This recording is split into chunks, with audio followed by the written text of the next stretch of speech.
Good afternoon, everybody. Well, it's afternoon now. It's 2 p.m. plus 22 minutes in London, and I think it's 3 p.m. plus 22 minutes in South Africa, particularly Johannesburg, which my guest, my guest is by the name of God's Power Ihemanama. Um, this program today is being aired by Clevenard Tv, and our producer is ably making sure that we are transmitting without any fault, and we thank him for that. But this is a very heart-wrenching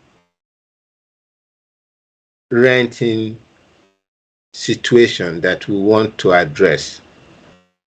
And here's a gentleman.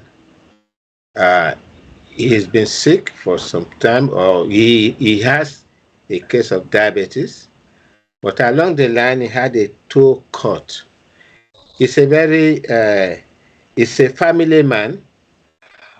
He's an evangelist. He preaches around this different institutions in South Africa, in Johannesburg to be specific, where he resides with his family. And he still has, along the line, he has a job for himself. He's a professional painter. He makes homes beautiful. At least for the people he has worked with, some of them will attest to the quality of his job.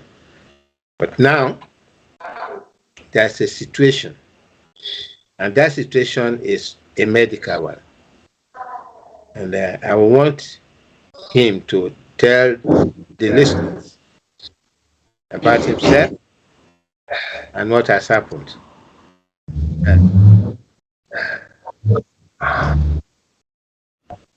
And can you tell us a little bit about yourself and what has brought you to this program today, and what you want the audience to hear? Thank you. Thank you very much. Thank you for. It's a pleasure for me to be on this platform today. My names are Evangelist God's Power Ihemama. I am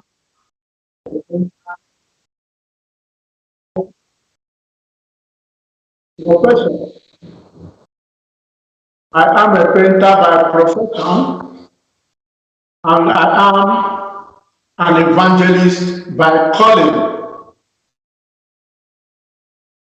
It happens that I wanted to lock my iron gate in the year 2021, April, and the iron gate happens to scrape my left toe, and it was very sore and was paining me. I told my daughter and my stepsister to take me for treatment to the hospital. They took me to Helen Joseph Hospital. Helen Joseph Hospital is situated in Auckland Park, Johannesburg, Republic of South Africa. On getting to Helen Joseph Hospital, I was accepted for treatment. My family was asked to go. Under the severe pains, I was taken to the hospital, to the ward. My clothes were taken off from me. Hospital clothes were putting on me. I was rushed into the ward. The following day, I could see my leg had been cut off. Yeah. Can you stop there first? I want to ask this question. Was it the day you had the cut that you went to the hospital immediately? No. The day you had the cut? No, it was not the day. How many days before? It was about 5 days after the cut. Okay. Yeah, you can go on. By the time I know it, my leg has been cut off without my knowledge, without my consent, without telling me, especially, no counseling, nothing as far as let me know that my leg will be cut off. Yeah, you said along the line, because it's a very sad story you're telling us now, and I want the listeners to follow as we are going. You got to the hospital and they put on hospital dress for you, and you were rushed to the theater. No, I was rushed to the ward. To the ward. Okay. Yeah. And then what happened at the ward? When I was screaming and crying for treatment or medication to cool the pain on my leg, they left me in the ward. I couldn't know what was going on because the pain was severe. The next day, I could find my leg no more, cut off. Okay, now I can figure now. You were in the ward and you were screaming and severe pain. Yes. So you did not know when. Maybe you said they should give you some medicine to cool the pain. Yes. So it means during that period and the following day, they could have given you an anesthetic to reduce the pain, and they had a meeting. Did you leave the number of your family who took you to the hospital with them? Yes. I expect that they should have phoned them about yes. the gravity of the pain you are feeling, and they're making a decision on your behalf without your knowing, and which they should have informed. One thing I want you to find out: did they at any point try to phone your family that they were doing this procedure? No, they didn't. None of my family member were contacted. It's sad. I think they have gone above board to treat a very serious pain. I will not on this program tell you much about what I know about this type of pain, but we're just going to treat the process of why you were not informed about the fact that to reduce your pain and to save your life, they have to cut part of that leg. If you do some research, you will find that they should have told you. Can you continue with your story, please? Now, my daughter came to visit her father, whom she dropped in the hospital for treatment. Coming to find out that my leg has been cut off, she started screaming, "Daddy, daddy, daddy, daddy. Oh, they cut your leg, they cut your leg, they cut your leg. Oh, what did you do to my father? Why must you cut my father's leg? Oh, doctors, why did you do this?" She slumped in the ward. Then the nurses had to rush her out because it's like she was in coma. Myself couldn't understand what was going on because of the injection given to me in the theater. It was the mates in the world that were telling me this. 2-3 days after the amputation, I was still under the influence of the injection. I have to try to shake my body. With the help of the nurses, who were asking me to take something in my stomach because it's 2 days now. You've not eaten, you've not tasted anything. Then I tried to wake myself up, raising up my leg, finding out that my leg had been cut off. I screamed, "What's going on here? Why is my leg cut off? Oh, this is not acceptable." That was it. No response from anybody. The doctors came back to check. About 7 days' time, the doctors came back again. "Oh no, I must sign that it is diabetic. That it is diabetic. They did this thing just to save my life, and on and on. But now they see the infection is coming up, that I need to cut off my leg again above my knee for the second time." I rejected it. I said, "No, I can't. You can't be cutting off my body like as I am an animal. No, I'm not signing. The first one you cut off my leg, you never told me, you never consented with me. Now you are asking me to consent to sign to cut off my leg above my knee again." I said, "No, I won't do that." I contacted my family, home and abroad. They said, "No, I mustn't sign anything for further amputation above my knee again. If the first one that cut will not solve the problem, I must not sign." So I rejected it.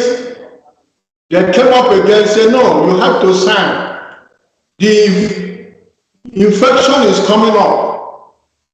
Okay, now you don't want to sign amputing your leg again above your knee. You have to sign for us to chop, to cut off the affected flesh on my leg." According to them, I contacted my family again and told them, "Look at what the doctors are saying." My brother in the United States, one of my brothers, with his wife, I called them, they said, "No, this is unprofessional. Anyway, there's nothing I can do. If that is the solution, I should sign. Let them chop off the affected part of my leg." That was the signature I dropped. They took me back to the theater for the second time to chop off my flesh, according to them, affected part of it, getting to the theater. Unfortunately for them, the injection did not work out. I was witnessing, I was feeling the pains, I was seeing, I was observing through the pains in my body, because they normally use something to cover you so that you can't see what's going on. The injection paralyzed some part of my leg, but not all. I was hearing the slicing machine. I was hearing the pains. An iron object was used to hit my bone, and I was crying like a baby. "Oh, I'm dying, I'm in pain, I'm dying, I'm in pain, please, please, please." It took up to 2 hours I was in the theater with these things. After all, they brought me out to the wards. Finally, the doctors insisted that my leg should be cut off above my knee. Otherwise, there's nothing again they can do. One of the doctors, I think he's a student doctor, because he has the badge of University of Leeds. He always come to me early morning to counsel me, to sign a consent to catch my leg above my knee. He gave me instances of Oscar Pretorius, who was Paralympic champion. He was telling me that Pretorius has 2 legs off, but become the Paralympic champion in 100 meters race. I told him, no, I'm not Oscar Pretorius. Oscar Pretorius is not God's power. Maybe that is his own destiny. He insisted every morning for more than 7 days. I told him, no, you can't put my leg again above my knee. If all your solutions has failed, discharge me. So they decided to transfer me to Edinburgh Hospital. As God may want it, getting to Edinburgh Hospital, the doctors there, they countersigned, they rejected cutting my leg above my knee, rather took very careful treatment on the wounds.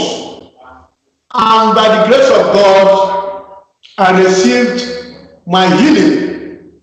The amputated wound has healed totally, but the challenge I'm having now, seriously, was that iron object that was used to hit my bone when the second operation was taking place. Now, because of the iron object that was used on my bone, my knee is always swelling up and paining me. Then, very sad that you experienced this. And now, from what you've just told us, it was a second hospital that now at least resolved the situation to manage it to a point where you are no longer too much in pain, apart from that initial metal object that hit your bone, and the pain is still there. What I want to say is that I want to find out this first hospital you went to should have a compensation account whereby you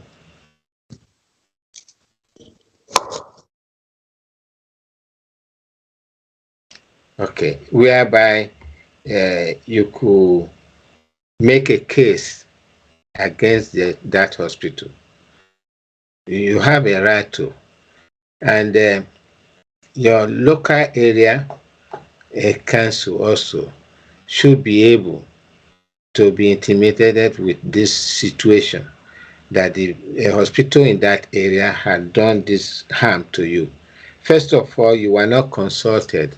Even if you are so much in serious pain, your people should have been called to witness to what they intend to do, whether to agree or not to agree. So you have a very serious case there. We are not going to talk about the pain and the rash decision of the medical team without consultation, because the patient is number one.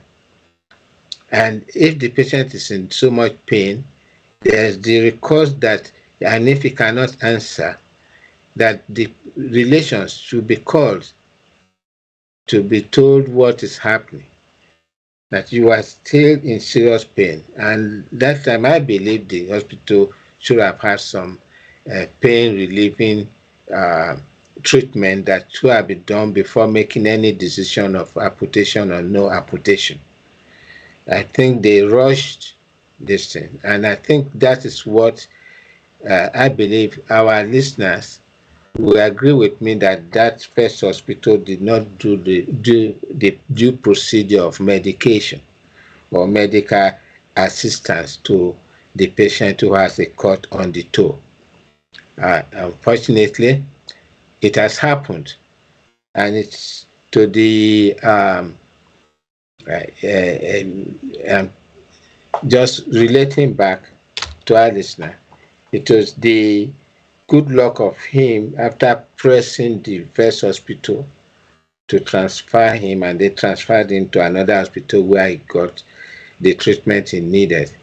Possibly, we might even say, if he had gone to the first hospital, they could have maybe treated the diabetes and reduced, I believe it's diabetes B, and then reduce and maybe not even cut the toe and treat the wound. I'm just suggesting, because it could not be that too serious, because there are incidents of people with toe cuts that still recover, although some of them without early treatment left this mother earth.